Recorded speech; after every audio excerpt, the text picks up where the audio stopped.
Never when you talk dirty. You made your Patan, Mary John, nananina. Moi je danse sur ces chansons-là. Ouais, bonne chanson. Hein. Patan serait un film occidental avec tout l'environnement contextuel qu'on connaît. On serait sur du j'en aurais même pas parlé, probablement. Et deux, ça m'aurait pris 5 minutes de désengage. Okay, je ne m'adresse pas aujourd'hui à ceux qui suivent déjà le cinéma indien ou qui ont déjà vu Patan et qui savent qu'il n'y a pas besoin d'être un génie pour savoir quoi en penser. Je m'adresse plutôt à ceux qui découvrent, en même temps que peut-être ils regardent mes émissions, ils ont découvert Bahubali, je leur montre un autre pan du cinéma indien et puis on va aller après vers des choses peut-être un peu plus intéressantes aussi, tout ça.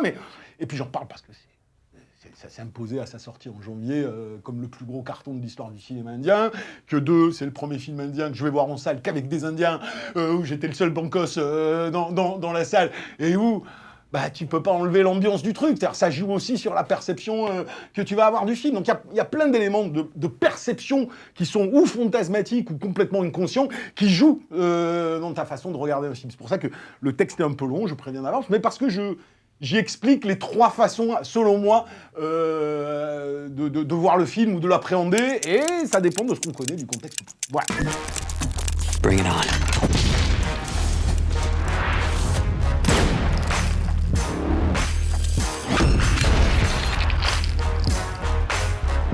Don't fuck with me. Salut, c'est Yannick Dan, et aujourd'hui, comme promis, et parce que j'avoue que ça me fait kiffer, on continue d'explorer le pléthorique cinéma indien contemporain, toujours tiraillé entre ses particularismes et ses velléités internationales, entre ses prétentions consensuelles, ses confrontations intercommunautaires et ses atermoiements nationalistes, entre l'hégémonie bollywoodienne d'un côté et de l'autre, la guérilla que lui mènent des industries locales, comme le cinéma tamoul ou telougou, de plus en plus revendicatrices de leur identité.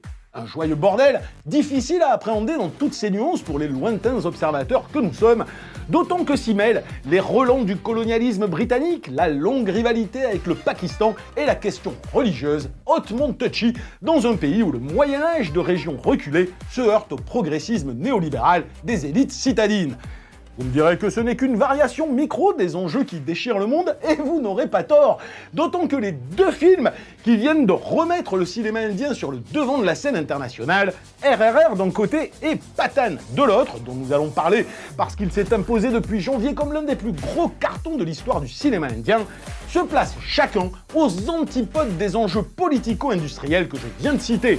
2 films que tout oppose d'un point de vue cinématographique, ce qui nous intéresse ici avant tout, et qui par la victoire absolue de Patan au box-office local, replace aussi bien du point de vue des spectateurs que de celui des commentateurs lointains, si facilement soumis à la défense d'un exotisme de salon, le débat ô combien actuel entre réel et fantasme. Ce qui permet de rappeler qu'un film, qu'on le veuille ou non, est à la fois ce qu'il est et ce que l'on y projette. Dans le cas de Patan, le fantasme, qui a de multiples facettes, a été plus fort que le réel, ce qui est un cadeau fait à l'industrie locale, mais un cadeau empoisonné pour le 7e art.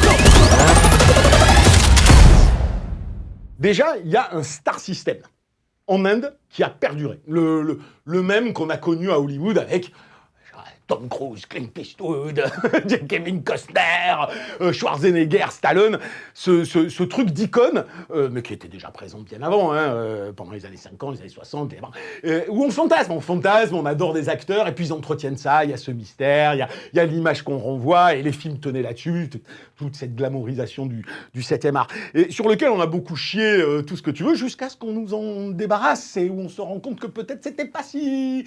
ça faisait partie du délire. Donc ils ont conservé cette logique-là. Et on n'est pas dupe non plus, on en a parlé dans Bahubali, il y a un gros système de caste, il y a un népotisme monumental qui crée des rapports conflictuels par rapport à ça, mais ce star system est quand même extrêmement prégnant. Et les véritables méga stars indiennes, elles se comptent sur les doigts d'une main aujourd'hui. T'as Shah Rukh Khan, t'as Salman Khan, t'as Amir Khan, bon, qui a pas plus fait de films depuis 2-3 ans, mais c'est un mec qui est plus créatif, plus intéressant que les autres, qui fait pas que des films commerciaux et qui en fait a fait moins de films que les autres, mais ses films sont les plus gros cartons de l'histoire du cinéma indien. Et chez les Naya, aujourd'hui, la méga rosta, c'est la même que dans Pathan, c'est Deepika Padukone, et t'as toujours derrière Alia Bhatt, Katrina Kaif, et des meufs comme ça. Et Shah Rukh Khan est particulier, parce que, outre le fait que ça reste quand même un bon acteur, Shah Rukh Khan comparé à d'autres, qu'il a joué dans des films qui sont devenus cultissimes en Inde, c'est aussi une star qui revendique d'être musulmane dans un pays qui a quand même eu beaucoup de problèmes avec les communautés musulmanes, de conflits entre l'hindouisme et le musulman, mais qui l'assume et qui est très dépassons les clivages religieux et unissons-nous en tant que peuple. Ce mec-là n'avait pas tourné de film depuis 4 ans, il avait même eu 1 ou 2 bides, il a fait une petite apparition dans Brahmastra avec Ranbir Kapoor l'année dernière, mais du coup, Pathan, c'était son grand retour. Première contextualisation. Deuxième.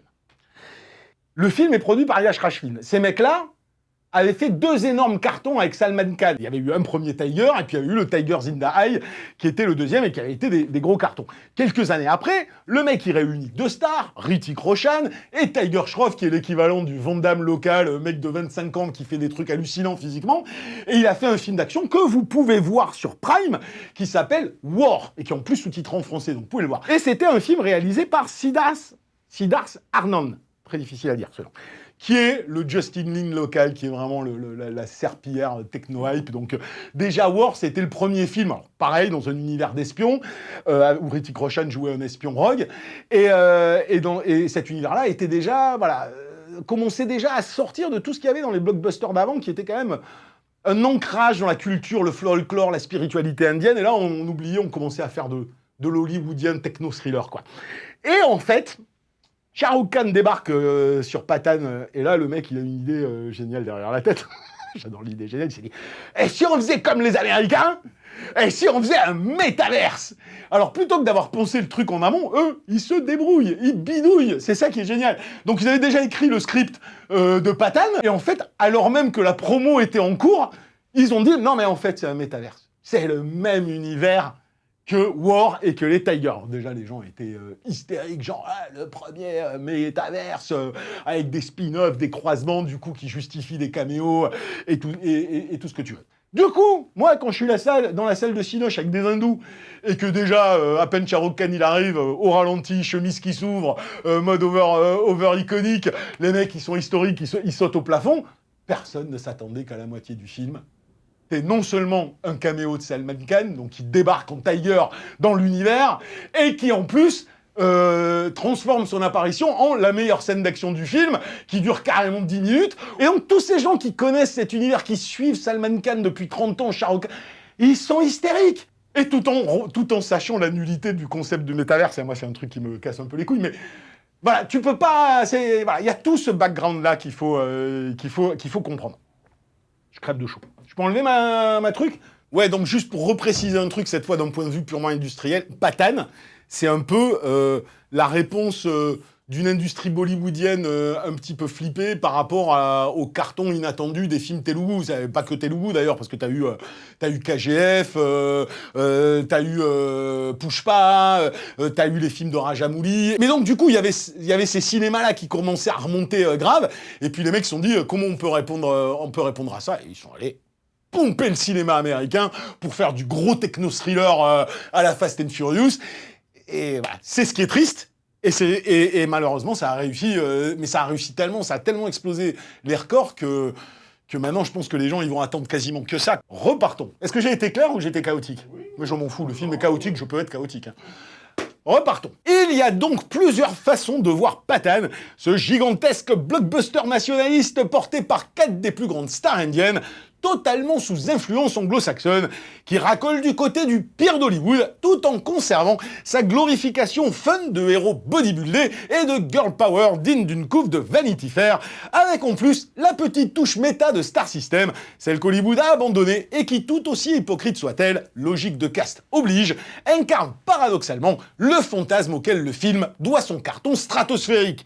On peut donc voir Patton d'abord pour ce qu'il est en tant que pur objet cinématographique, c'est-à-dire un gros nanar tuné quand même, sorte de bouillabaisse techno-hype torché par le Justin Lin local, dont la DA, la mise en scène, le montage, la lumière, l'action et j'en passe se soumet sans honte aux algorithmes des Fast and Furious, Marvel et consorts. Hormis un ou deux plans sympas, il n'y a pas une seule scène, une seule idée visuelle qu'on n'ait pas déjà vue dans la lie du blockbuster hollywoodien actuel.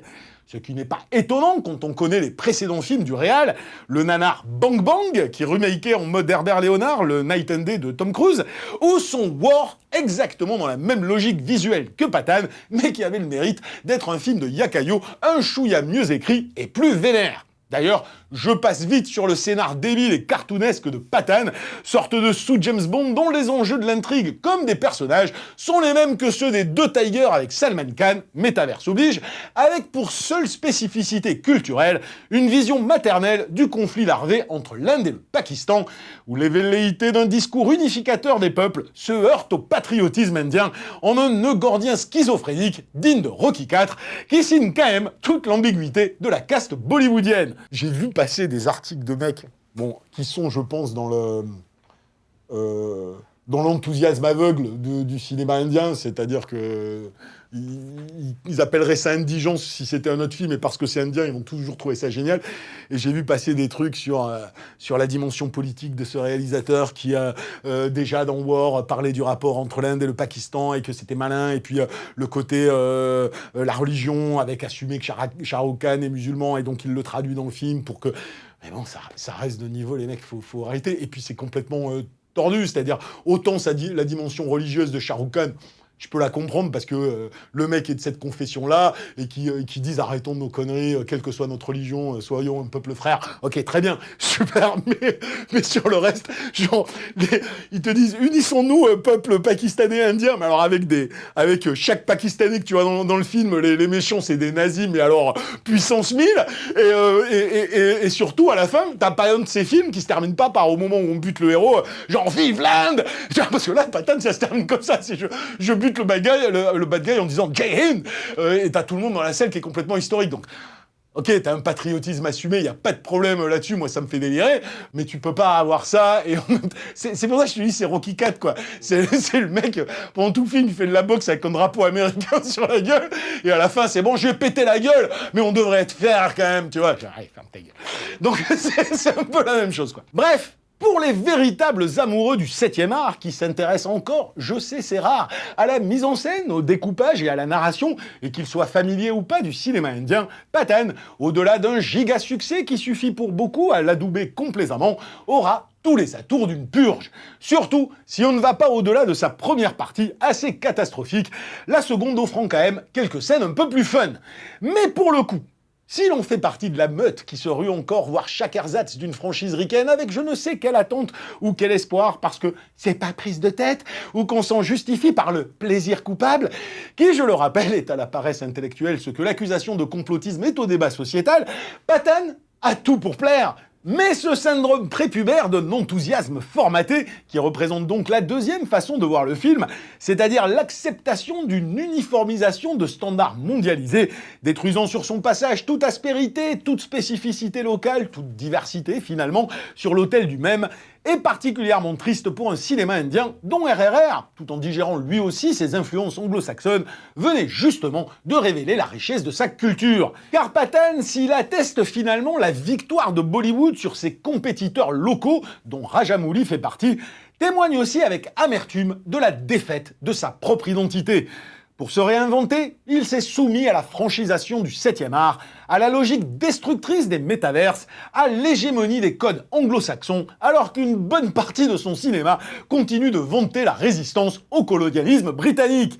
C'est la marche du monde, dont toutes ses contradictions et ses aberrations, certes, mais le succès de Patton par ceux qui cautionnent cette soumission à l'ubérisation du cinéma les fera sans doute moins jouir quand ces suites, spin-off, remake et copier-coller déjà prévus, tels des rouleaux compresseurs taylorisés du marketing de masse, auront définitivement éradiqué toute alternative. Mais c'est du gloubi-boulga le truc. C'est-à-dire que t'enlèves les chansons que j'aime bien, t'enlèves le caméo de Salman Khan qui est rigolo, t'enlèves un truc que les néophytes ne pourront pas voir, mais moi j'en suis maintenant à... J'en ai bouffé du Shah Rukh Khan, donc si tu veux...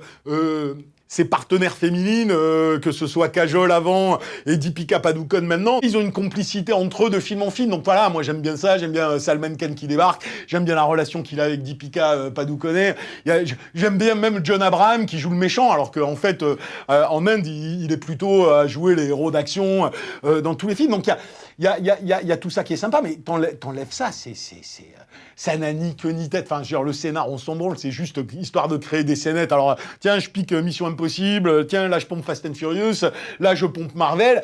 Et le plus désespérant, c'est à la limite que ces pompages scénaristiques, comme ils l'ont fait plein de fois, parce que je veux dire, le cinéma indien, il est aussi connu pour avoir plagié, mais en long, en large et en travers, les films américains. C'est là que il y a encore un complexe, alors qu'ils sont quand même une industrie surpuissante, qui cartonne en Asie, qui ont des blockbusters de malades, ils sont encore dans une espèce tu vois, ah, on voudrait être adoubé par les Américains, quoi. Moi, je trouve ça complètement débile. Et ce film-là se soumet complètement à cette doxa-là. Et ça, c'est insupportable. Alors maintenant, t'as l'impression qu'il faut que ça ressemble à Hollywood. Tu sais, il faut que ça ressemble à la Californie, même si c'est pas la Californie. Toute la première moitié de Patton, putain, c'est un Dubaï fantasmatique. Il y a même pas de gens dans la rue. T'as des rues vides et des immeubles, et ils se foutent sur la gueule avec des CGI dégueux, une chorégraphie pas excitante, enfin, sans aucune idée. T'as l'impression d'avoir vu ça 20 milliards de fois. Chaque plan, c'est nul. Et heureusement, dans la deuxième partie, justement, là où la relation se tisse entre la nana et Shah Rukh Khan, ça commence à être un peu plus rigolo, un peu plus sympathique. Mais ça, non plus, ça vole pas haut. Même la fin se termine dans un endroit abstrait, là, après qu'ils aient volé avec leur espèce de truc à la Condorman, là, et qui finissent sur des bicoques en bois au bord d'une falaise. T'as envie de dire, mais putain, pourtant, dans tous les autres films, la richesse des décors, la richesse de la culture, la richesse du folklore, là, au moins, c'est ça que je kiffe dans le cinéma telougou, c'est que eux, ils sont à 1000% là-dessus. Là, moi, je veux voir un film indien, c'est pas pour voir un mix de Fast and Furious et Mission Impossible pendant 2h30, quoi. C'est pas possible, en fait. Et mal fait, en plus. Tu vois, donc, bon, bref, voilà. Enfin, il y a donc une troisième façon de regarder Patton, une sorte d'entre-deux plus positif, mais qui n'est pas dupe, un mélange entre une lucidité critique vis-à-vis de l'objet film, et malgré tout, comme je l'expliquais en intro, la possibilité d'un enthousiasme dont on a conscience qu'il relève du fantasme que l'on projette, plus que de la vérité. C'est ma façon de voir le film, et je sais qu'en réalité, elle doit tout à la nature festive d'un cinéma indien qui joue ironiquement de son premier degré, assume ses excès les plus improbables et jongle avec sa dramaturgie pour qu'elle s'achève toujours en scène de danse colorée et plutôt cool. Et puis surtout, se perpétue ce que l'on appelait avant le Star System, une constellation d'icônes fantasmatiques qui a bercé nos cinéphilies adolescentes, où l'on confondait la star avec son personnage et qui a disparu d'un cinéma hollywoodien ayant sacrifié les hommes et les femmes sur l'autel des franchises, des métaverses et des VFX. Un Star System dont je ne suis plus dupe, mais dont le cinéma indien, par le premier degré et l'iconisation absolue et faussement naïve de ces stars, permet de retrouver la complicité entre des figures bigger than life et l'attachement qu'on leur porte, aussi infondé et aveugle soit-il. Aujourd'hui, Salman Khan, Hrithik Roshan, Ram Charan, Prabhas ou Shah Rukh Khan sont les Stallone, Schwarzy, Eastwood ou Tom Cruise de mon époque. Et Katrina Kaif, Deepika Padukone ou Alia Bhatt, les Kidman, Sharon Stone ou Michelle Pfeiffer de ma jeunesse. Des méga rostas, mais pensés et iconisés comme tels, pas interchangeables comme de vulgaires pantins sur fond vert, et qui font office de mythes fédérateurs. Bien sûr, parce qu'on n'est pas neuneux, on sait qu'ils sont les coquilles publicitaires d'un système de caste où le népotisme est roi et qu'ils poncent cyniquement leur image en fonction de ce qu'on y projette comme des enfants, mais parfois, le monde a besoin de croire, quitte à consciemment se leurrer. Et si mon œil gauche regarde Patton comme le bidon de lessive racoleur qu'il est réellement, mon œil droit prend plaisir au culte voué à Shah Rukh Khan, à sa complicité récurrente avec Deepika Padukone, au caméo fandard et très Steven Seagalesque de Salman Khan, au sous-entendu méta que ces acteurs aux carrières interminables glissent à la manière de Expendables, et bien sûr au chant et danse, où ça fait plaisir de voir des sexagénaires bodybuildés se déhancher comme des gosses sur de la techno orientale. C'est indéfendable et très con sans doute, mais c'est aussi la grande force du cinéma indien que d'avoir su entretenir un star system qui nous rappelle qu'on est peut-être encore des midinettes qui en avons besoin. Moi, je l'assume complètement. Je vais rentrer dans une discussion argumentée cinématographique avec quelqu'un, je peux pas défendre Pathan. C'est impossible. Je préfère encore défendre War, parce que War, t'as cette espèce de côté un peu actionneur nerveux, avec une histoire qui prend en compte leurs particularités, mais avec deux Van Damme, quoi, qui se foutent sur la gueule, en plus vénère, donc c'est plutôt sympathique. Et celui-là, tu peux pas le défendre. Mais voilà, il y a tout cet imaginaire autour. Et puis là où ils sont forts, c'est qu'ils font aussi un truc qui dépasse le cadre du film et que le cinéma, moi je trouve, américain, hollywoodien, n'arrive plus à faire, c'est l'art du tease. C'est-à-dire que les mecs, ils font des vidéos pour dire on va faire ce film. Et évidemment, ça c'est habituel, on te sort les chansons avant la sortie du film, donc déjà t'as une espèce de saveur du truc. Et bon, moi quand je suis arrivé... Quand je suis arrivé dans la salle pour regarder Pathan et que le générique, enfin le film se finit et puis t'as la chanson là, Jume Joe Pathan qui arrive et que tout le monde se lève et se met à danser le truc, t'es là, mais ouais, mais ça devrait être ça le cinéma. C'est-à-dire que c'est ça aussi. Ça ne peut pas être que ça. C'est quand même aussi un langage et un langage qui mérite d'être respecté, mais l'un ne va pas sans l'autre parce que t'as le film en lui-même et puis t'as l'expérience liée au fantasme autour. Et quand t'as les deux qui arrivent à fusionner, bah, c'est la plus belle expérience du monde. Donc voilà, moi je me rappellerai la dernière fois que j'ai vraiment ressenti ça sur une adéquation entre les deux, c'était Fury Road. Où évidemment en France on n'a pas forcément l'habitude de sauter et danser, mais à la fin du film tu sentais l'enthousiasme, quoi. Tu voyais, tu sentais les gens, ils étaient l'impression d'avoir vu un truc. On avait tous l'impression d'avoir vécu un truc dans la salle en même temps que d'avoir vu un putain de chef-d'œuvre à l'écran. Alors là c'est pas le cas puisque le film est loin d'être un très bon film, mais t'as tout ce truc derrière, toutes ces auras qu'ils arrivent à créer et qui sont super cool. Voilà, bon bref, donc j'avais que ça à dire parce que tout le reste je l'ai dit sur le film. Je veux dire, moi je comprends maintenant, franchement, je comprends n'importe quel mec qui connaît pas le cinéma indien, qui dit ouais bon, tout le monde me parle de ça parce que ça a cartonné, je vais le regarder. Franchement, il va se dire, c'est une bouillabaisse indigeste, au bout de 10 minutes, il aura pas envie de continuer, et je peux tout à fait comprendre que j'ai beau chier sur le truc quand ils vont faire le prochain film, tu vois, le War 2 ou le prochain Pathan, j'ai rien à voir. Hein. Déjà, je vais aller voir Tiger 3 en octobre, ça c'est sûr et certain. Hein. Avec toi. La minute Yannick Dahan, c'est terminé. On a fait un peu long sur Pathan, mais bon, c'était parce que on replace dans le contexte un peu. Peut-être qu'il y a des gens, ça les aura saoulés, ils auront abandonné à la moitié. Mais c'est pas grave. T'as pas dit que c'était visible sur Amazon. Alors, c'est visible, c'est pas visible sur Amazon. En fait, Pathan, pour l'instant, tu peux le louer via Apple, parce qu'en fait, le film est sorti dans le monde entier, ou juste en Inde, je ne sais plus, au mois de mars. Oh, il s'est passé un bug dans la machine. Moi, j'étais sur le jour de la sortie de Pathan sur Prime. J'étais sur Prime. Pathan arrive sur Prime. Je lance le film. Je commence à le regarder. Le lendemain, le film a disparu. Donc, il doit y avoir la chronologie des médias ou les zones géographiques ou je sais pas quoi.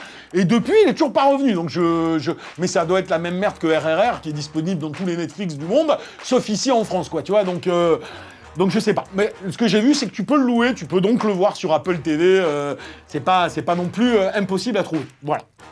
Donc sur ce, cette minute Yannick Dahan est terminée, je ne sais pas ce qu'on fera juste après, peut-être même que ça nous ramène à la rentrée.